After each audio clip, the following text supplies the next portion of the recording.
네, 여러분 안녕하세요. 칠스입니다. 네, 오늘도 좀 양해의 말씀을 좀 드려야 할 게 제가 아직까지 목이 완전히 회복되지는 않아가지고 또 이렇게 쉰 목소리가 좀 나오게 될 겁니다. 여러분 이번 한 주만 제 목 상태에 대해서 좀 양해해 주시고 말씀을 그래도 잘 들어주시길 부탁드리겠습니다. 아시겠죠?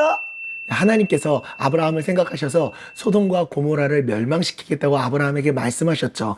아브라함의 조카 롯이 그곳에 살고 있으니까 걱정하게 될 아브라함을 위해서 미리 언지를 주셨던 겁니다.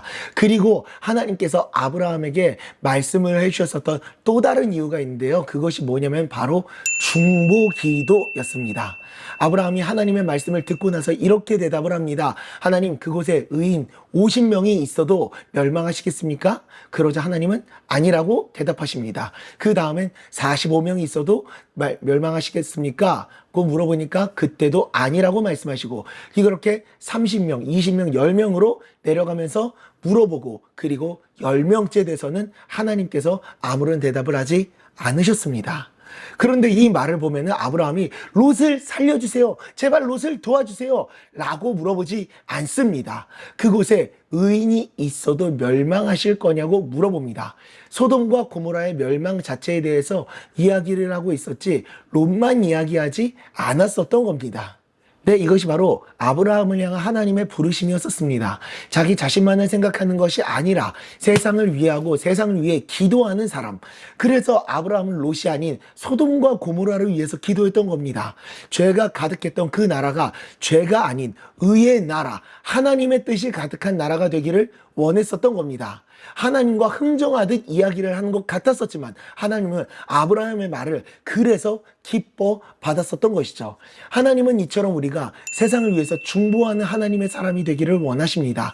자기 자신만을 생각하는 사람이 아니라 세상을 생각하고 세상을 위해서 기도하는 사람, 세상에 죄가 가득하고 문제가 가득하다고 해서 그 세상을 비판하고 정죄하기를 원하는 게 아니라 그러한 세상 위해서 기도하는 사람을 원하고 계셨던 겁니다.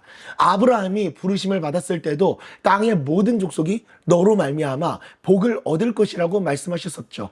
너만 복을 얻을 것이라고 말씀하지 않으셨고 땅의 모든 족속이 복을 얻게 될 것이라고 말씀하셨습니다. 이것이 바로 하나님의 사람인 우리들의 부르심인 겁니다. 나로 인해 세상이 하나님의 축복을 받게 되는, 그래서 이 세상에 하나님의 뜻이 이루어지기를 우리들은 늘 언제나 위에서 기도해야 합니다. 마태복음 6장 9절 10절입니다. 그러므로 너희는 이렇게 기도하라. 하늘에 계신 우리 아버지여, 이름이 거룩히 여김을 받으시오며 나라가 임하시오며 뜻이 하늘에서 이루어진 것 같이 땅에서도 이루어지이다. 아멘.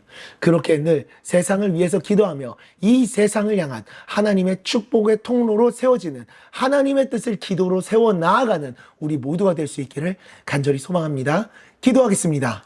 하나님 아버지, 아브라함이 롯을 살려달라 기도했던 것이 아니라 소돔과 고모라를 위해서 기도했었던 것처럼 우리를 향한 하나님의 부르심은 이 세상 가운데 하나님의 뜻이 이루어지기를 위해서 기도하는 중보기도자, 축복의 통로인 줄 믿습니다. 하나님 아버지, 나 자신만을 위해서 살아가고 나 자신만을 위해서 기도하는 게 아니라 하나님의 뜻이 이 땅 가운데 온전히 이루어지기를 아버지 안에 소망하는 마음으로 늘 언제나 중보하며 기도하겠습니다. 주님, 나의 기도를 기쁘게 받아주시고 나를 통하여서 이 세상 가운데 하나님의 뜻을 이루어가 주시옵소서.